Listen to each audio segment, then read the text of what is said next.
Kasi nga matutuklasan ang kalokohan nila.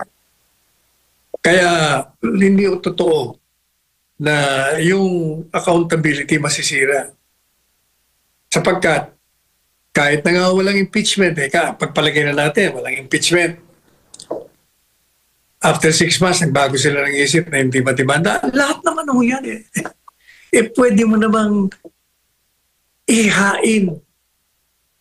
Sa tingin nyo, mayroong paglabag si Inday Sara, demanda nyo. Wala naman siyang immunity. Demanda nyo. Doon sa mga sinasabi nyo, may grave threat, mayroong insurrection, mayroong graft and corruption, mayroong betrayal of the public trust, kung ano-ano pang mga demanda nyo. Didemanda nyo. Kaya hindi maaaring sabihin na walang accountability. Mismong Korte Suprema nga nagsabi, dinidismiss namin ito, hindi namin ina-absoluto si Inday Sara. Kung gusto niyo maghain kayo. Impeachment yan. Kasi gusto talaga nilang ma-disqualify. Kasi yan ho ang kaparusahan pag ikaw ay na-convict. Napatunayan ka nagkasala. At kahit na nga hindi ka napatunayan nagkasala, at pag binutuhan ka ng mga politiko, mga senador, na ikaw ay guilty ka, tanggal ka. Tanggal ka sa pagtakbo sa halalan sa 2028. Siya ang pinakamalakas na kandidato ayon sa mga survey at kahit pa nga nung nakaraan, hindi ba? Siya nga dapat ang presidente na ngayon. Nag-slide lang sa vice-presidente. Kaya yun ang dahilan talaga, politika.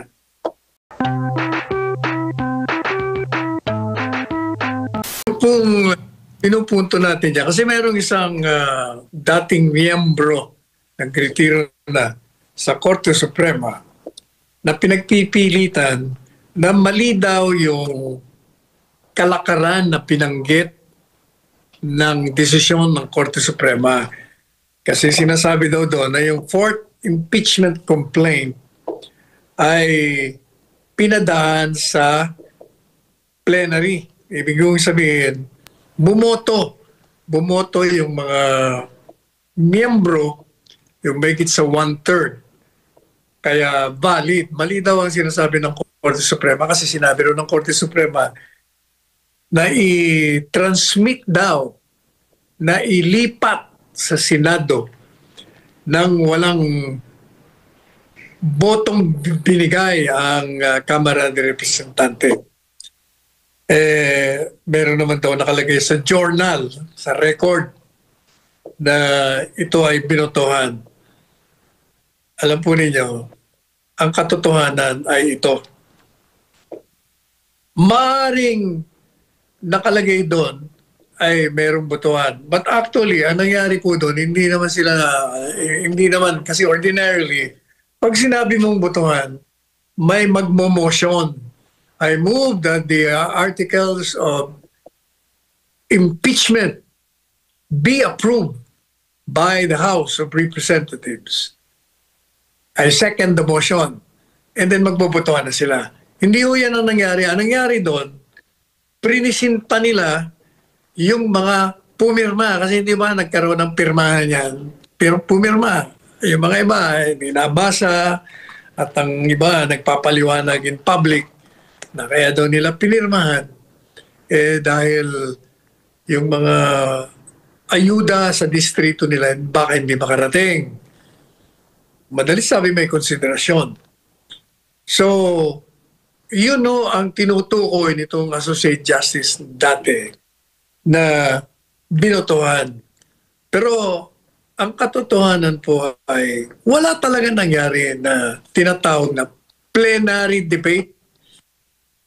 Ano bang ibig sabihin ng plenary debate? Ano ba ang nasa isip ng saligang batas? Ano ang pinapahayag ng saligang batas?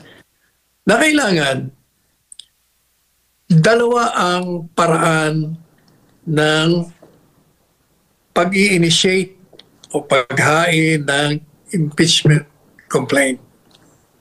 Ang una, yung miyembro ng Kongreso ay pwede yung maghain. Mag-isa siya. Pwede yun. O kaya naman, yung isang pribadong mamamayan maghahain ng complaint, pero kailangan i-endorse ng isang kongresista.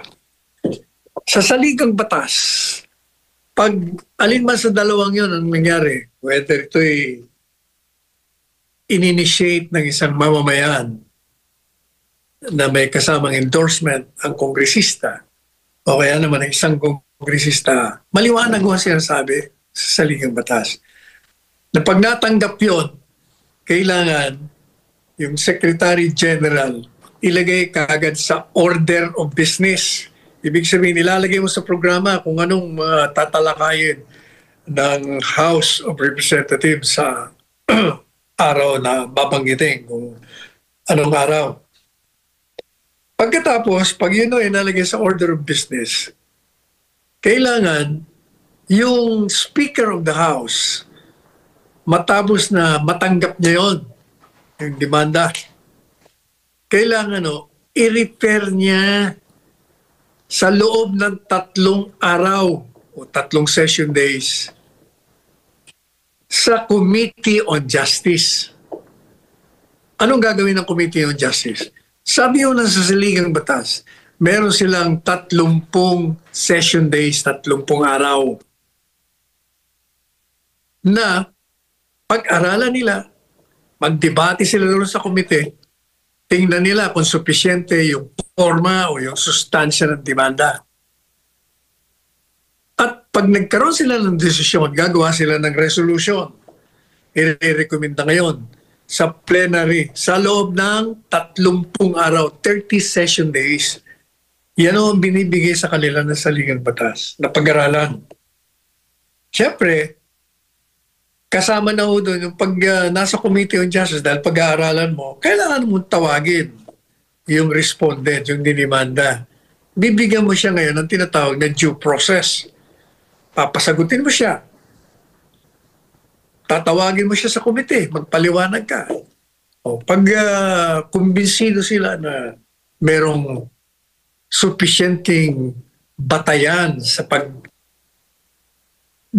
sa kanya ng impeachment, dadalhin ngayon lang yun sa plenary, sa kabuuan ng Kamara de Representante sa loob ng 30 araw. Pagdating naman sa Kamara de Representante, bobotohan nila ngayon. Ito na ho yung sinasabi natin na kailangan may debate ron. Bakit may debate? Siyempre, out of 315 na mga miyembro ng Kamara de Representante, meron ho sila grupo doon na may gusto at meron ding may ayaw. So kailangan magdebate sila ron. Kailangan ipaliwanag nila kung bakit gusto nilang ituloy ang impeachment. Gusto nilang i-transmit sa Senado. Siyempre, yung mga ayaw naman, kukontrahin yun. Magdidebate sila. Saka sila magdidesisyon. Para magkaroon ng kaliwanagan, magkaintindihan, kailangan bawat isa sa kanila nakatanggap sila ng kopya ng demanda. Pag-aaralan nila yon. Kailangan yung demanda kasama na ho doon yung mga ebidensya, sufficienting ebidensya para tumayo yung demandang yon. Ngayon, ang sinasabi nitong justice, na dating justice, yun daw ay pinagbotohan. Kaya na sinabi natin, actually hindi pinagbotohan yon. Kasi wala namang nakalagay ito na merong naghain ng motion na ipasa nila at i-transmit. At kung meron man, dinoktor na lang nila yun. Kasi ang nangyari talaga doon, batay doon sa mga naroon, batay sa mga reporters na nag-cover, ang nakita nila, prinisinta yung mga lumagda na mahigit sa 1/3. At ipagpalagay na natin, ako, pwede ko na rin i-consider yun na bumoto sila. Yun din ang sinasabi ng dating associate judge. Binutuhan naman, sinasabi ng Korte Suprema, hindi nagbotohan.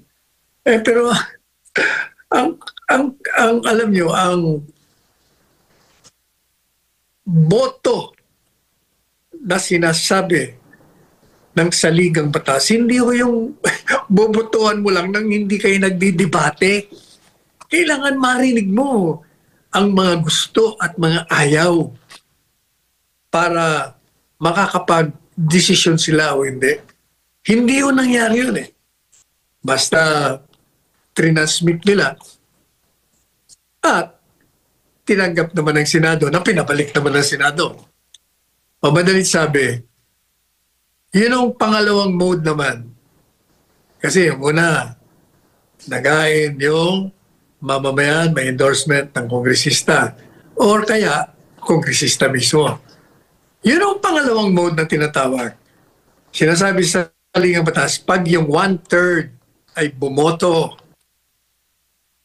dun sa articles of impeachment, yung mismong 1/3 na yun, yung binotohan nila, yun na ang magiging kabuuhan ng articles of impeachment na yun ang ibibigay sa Senado at magkakaroon na ng paglilitis. Ang problema nga ganito. Kahit yung pangalawang mode, kailangan dumaan sa Committee on Justice.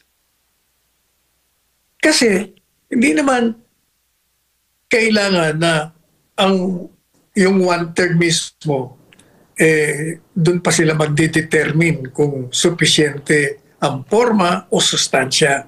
Ang pagdidibet nila doon kung dapat ba i-transmit at dapat bang litisin si VP Sara. Hindi yun nangyari yun eh.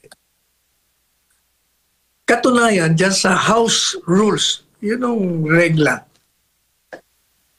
Nakalagay doon, kahit na 1/3 ang bumoto, kailangan yung Committee on Justice, dumaan sila roon.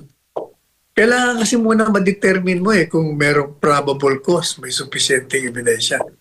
Otherwise, ito yung sinasabi ng Korte Suprema, pag hindi mo ginawa yun, siya ay tinanggalan mo ng pagkakataon na ipagtanggol ang kanyang sarili. Tinanggal mo yung tinatawag na due process clause of the Constitution na nagsasabi na bawat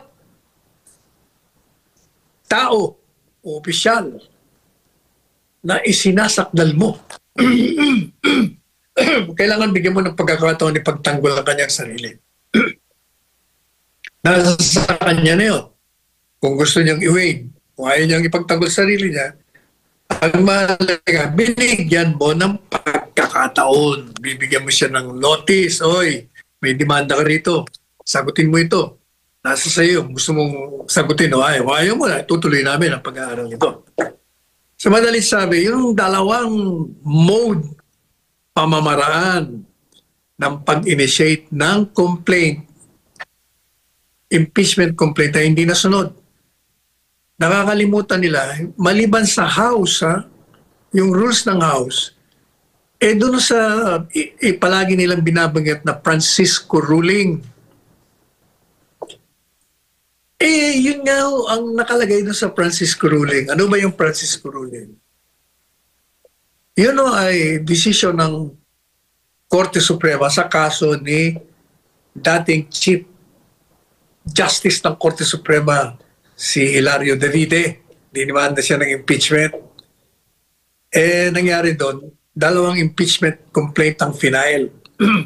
At ang pinag-uusapan doon, kailan ba magsisimula ang bilang ng isang taon mula doon sa isang complaint na na-file at na-dismiss?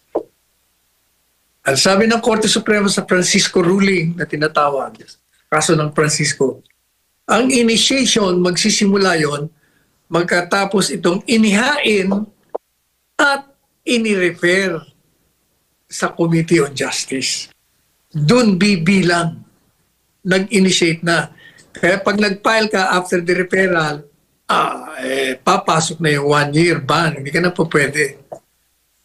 Yun ang maliwanag doon. Ngayon, eto ka mo. Hindi ba yung Korte Suprema nagbigay ng mga 14 na tanong sa kanila sagutin nyo itong mga tanong namin. Kailangan sumpaan ninyo ito. Kailangan under oath.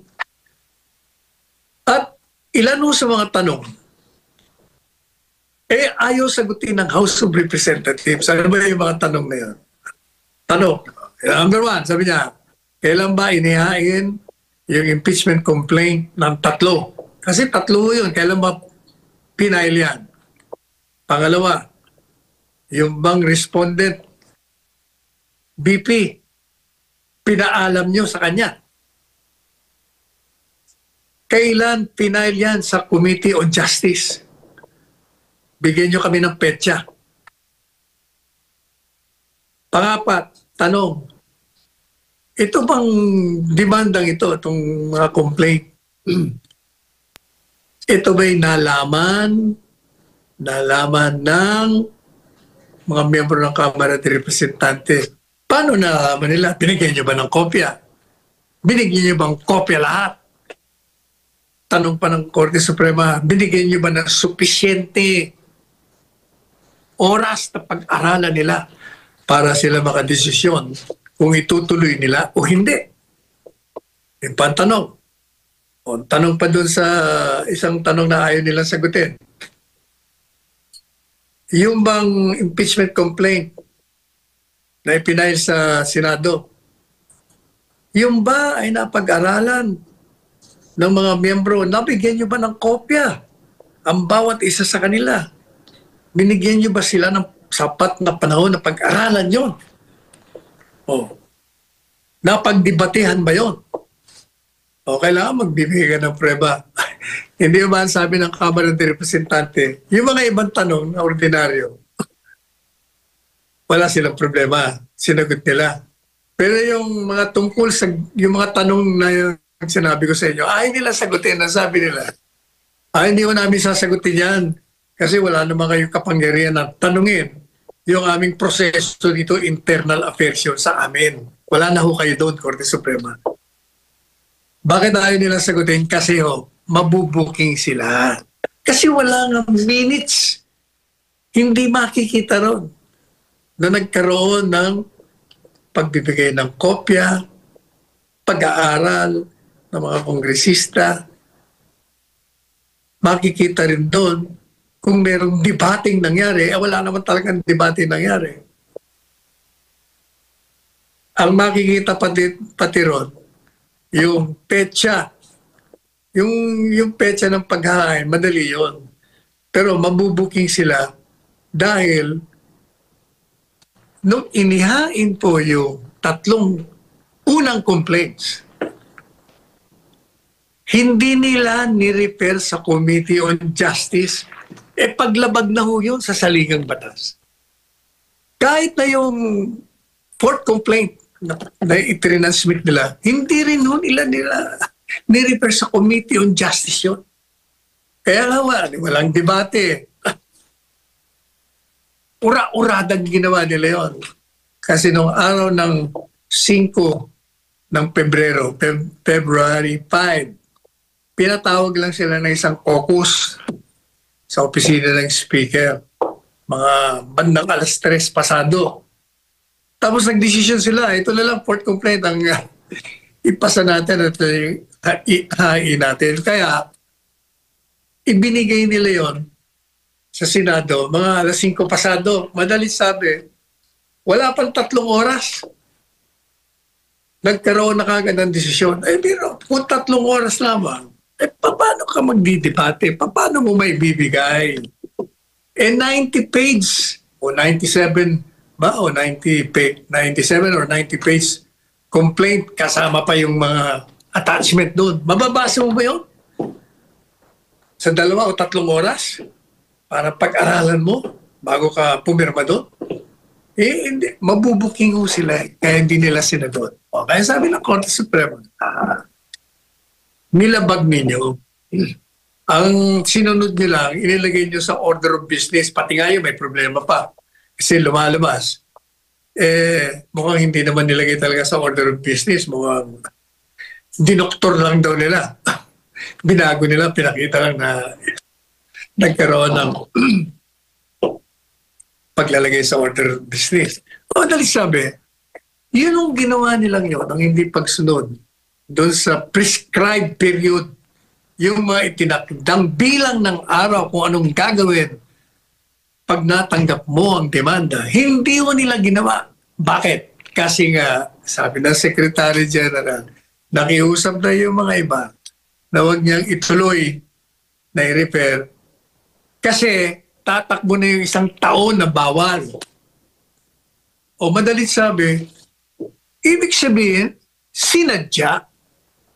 Pag sinabi yung sinadya, malisyoso ginawa mo. Nilalabag mo na talaga ang saligang batas. O kaya doon lamang talagang may problema na. Nilabag mo na nga yung prescribed period, nilabag mo pa rin yung due process, hindi mo binigyan ng pagkakataon. Kaya, yun ang nangyari dito. Kaya mali yung sinasabi ng dating justice ng Korte Suprema. Yan ang problema kasi. Kasi itong justice na ito, walang galang na sa kanya. Galit ito sa mga Duterte. Kaya iba ang nagiging opinion niya. Kahit alam niya, abogado siya, justice pa. Binabago niya ang basa niya. Binabago niya ang opinion niya. Doon tayo sa second part ng ating column. Basahin mo na, Carlo. Okay. Yan muna natin. Sige. Yung paragraph na yan. Ang sinasabi ko kasi ng mga kritiko, yun daw ginawa ng Korte Suprema, sinira nila yung prinsipyo ng accountability. Pinatay nila. Maling-mali sila doon. Maling-mali sila sapagkat kahit na hindi matuloy yung impeachment ngayon, pwede naman nilang ihain na muli. So anong napatay nila? Na-delay lang ng 6 na buwan. Ang pinupunta lang naman ng Korte Suprema, pwede yan, maganda yan, pero sundin nyo muna yung sinasabi, tinatakda ng saligang batas. At alam nyo, gaya ng sinabi ko kanina, ayaw ho nila na ibigay yung mga impormasyon na hinihingi ng Korte Suprema kaugnay sa kalakaran na bumalot doon sa paghain ng demanda. Napakahalaga yun. Napakahalaga. Bakit kanyo? Sapagkat doon mo malalaman, pag nalaman mo yung mga kalakaran, kung lumabag sila sa tinatawag na procedural at substantive due process kung binigyan mo ng pagkakataon na ipaalam sa dinidemanda mo ang demanda sa kanya at bigyan mo ng tsansa na may pagtanggol niya ang kanyang sarili. At doon rin makikita kung sinunod mo yung prescribed period, yung mga bilang na araw kung anong gagawin mo. Kaya nagtatanong ang Korte Suprema. Bakit nagtanong ang Korte Suprema ng gano'n? Kasi hindi po ba meron tayong tinatawag na there is a presumption of regularity ng isang official action. Dahil yung Kamara de Representante, yung ginawa nila, yung opisyal, ipinagpapalagay ho ng batas na regular ang ginawa nila, na legal, wala silang kalokohan. Yun ang presumption. Pero, ang Korte Suprema, alam mo na may nangyayari kasi may nag-cover Di ba? Kino-cover yan So yung mga reporter dyan, nagre-report sila. Ang report nila, wala naman debate nangyari doon. Di ba? Sasabihin nila, hindi naman na-refer sa Committee on Justice. At inaamin naman na hindi. Kailangan talagang malaman ng Korte Suprema yon. Hindi po pwedeng hindi. At ang dahilan, ayaw nila sabihin, gaya na sinabi natin kanina, kasi nga matutuklasan ang kalokohan nila. Kaya hindi totoo na yung accountability masisira. Sapagkat kahit na nga walang impeachment, pagpalagay na natin, walang impeachment. After 6 months, nagbago sila ng isip na hindi matibanda. Lahat naman yan pwede mo namang ihain. Sa tingin nyo, mayroong paglabag si Inday Sara, demanda nyo. Wala na ba siyang immunity? Demanda nyo. Doon sa mga sinasabi nyo, may grave threat, mayroong insurrection, mayroong graft and corruption, mayroong betrayal of the public trust, kung ano-ano pang mga demanda nyo. Didemanda nyo. Kaya hindi maaaring sabihin na walang accountability. Mismong Korte Suprema nga nagsabi, dinidismiss namin ito, hindi namin ina-absolto si Inday Sara. Kung gusto niyo maghain kayo. Makatapos ang isang taon, yung makatapos ang isang taon, February 5 ang bilang, di February 6. Ngayong papasok na 2026, pwede sila magdemanda. So wala silang pinatay na accountability tinatawag. Tuloy pa rin. At kahit nga si Inday Sara, di ba? Kung walang impeachment, magpapaliwanag ako. Pwede naman siya magpaliwanag in a press conference. At the same time, as I said, pwede naman sila mag-file ng demanda sa hukuman. Hindi po ba? Kaya lang impeachment yan. Kasi gusto talaga nilang ma-disqualify. Kasi yan ho ang kaparusahan pag ikaw ay na-convict. Napatunayan ka nagkasala. At kahit na nga hindi ka napatunayan nagkasala, at pag binutuhan ka ng mga politiko, mga senador, na ikaw ay guilty ka, tanggal ka. Tanggal ka sa pagtakbo sa halalan sa 2028, siya ang pinakamalakas na kandidato. Ayon sa mga survey at kahit pa nga nung nakaraan, di ba? Siya nga dapat ang presidente na ngayon. Nag-slide lang sa vice-presidente. Kaya yun ang dahilan talaga, politika. Yan. Unahan natin yung binasa mo. Now, ang pinupunto natin doon. Kasi yung mga kritiko, di ba? Yung mga kritiko. Sabi nila sa Senado, pati na yung mga ibang miyembro, yung 4 o 5. Huwag na natin munang i-dismiss yan o kaya naman i-archive. Kasi, ang sabi ko nila, mayroon pa naman pending motion for reconsideration. Naghain ng House of Representatives, patapusin na muna natin yan. Kasi, pag ginagawa mo yan, inuunahan mo na ang Korte Suprema at sinisira mo ang kapangyarihan ng Korte Suprema. Ang sabi ho natin, ito kasi yung mga narinig sa Senado, yung mga mga hindi naman abogado, kukulito nila, mga katangkeros nga. Mahilig mag-argumento. Hindi naman nila alam yung batas. Pero kung ano-ano mga pinagsasasabi nila, nagkukot pa sila ng mga desisyon ng Korte Suprema, kung ano-ano, mali naman. Useless naman. Bakit kanyo useless? Ano naman kung ituloy ang pag-archive? Whether or not yung Korte Suprema i-grant. Di ba? Sabihin nila, nagkamali kami. Hindi naman illegal yung impeachment complaint. Anong gagawin ng Senado? Kung halimbawa, in-archive nila o dinismiss. Pwede naman nilang buhayin eh. There's nothing in the Constitution that will prohibit them from doing that. Hindi mo buhayin ulit yan. Ngayon, pag tinanggihan naman nila, pag dininay ang motion, unanimous din, edi ganun pa rin ang mangyayari. In-archive mo, nandun pa, hindi mo na matutuloy kasi nga illegal. Kaya, hindi yung totoo yung mga pinagsasabi, mga puro kabalbalan lang yung sinasabi ng mga kumukontra dyan sa motion na i-dismiss na natin yan o i-archive natin yan kahit na may pending motion. Kasi regardless whether i-grant o hindi ng Korte Suprema, ganun pa rin ang sumang total niyan. Sige, ilagay mo na kung halimbawa nagkaroon ng impeachment, anong consequence? Natin noon nga, ito sinabi ko na naman nakaraang programa eh. Pag natuloy yung impeachment trial, sigurado naman absuelto yan. Bakit kanya? Una-una, pag nilagay mo dun sa batayan, wala naman nung kabatay-batayan eh. Politika nga, bakit walang batayan? Tingnan nyo, ano mga dinidemanda sa kanya?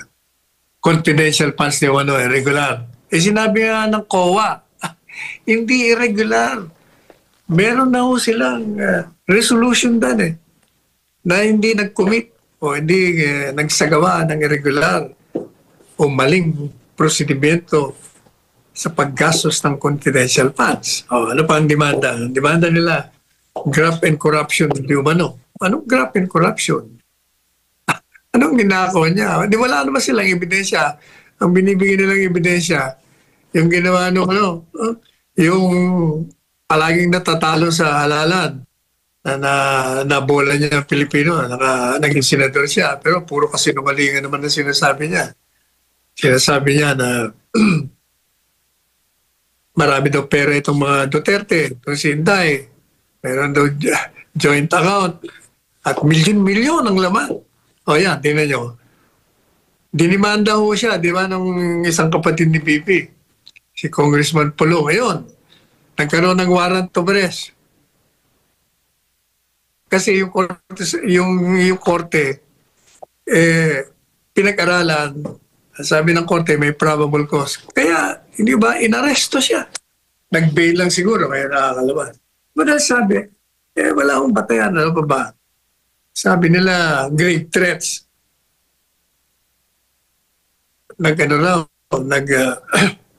Nagbigay ng mga pahayag na nagpapakita na ito ay merong plano ng pagpatay dito sa mag-asawa, pati kay speaker.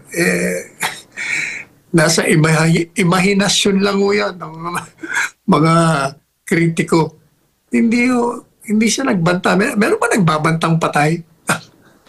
Kasi sabi niya, pag ako napatay, patayin niyo yung mga, para sa aking pagkaalam, yun ang mga papatay sa akin. O, madali sabi, yung banta na pagpatay, mangyayaring lamang kung patay na yun nagbabanta. O, paano mo masasabi may krimen? Hindi, wala rin krimen.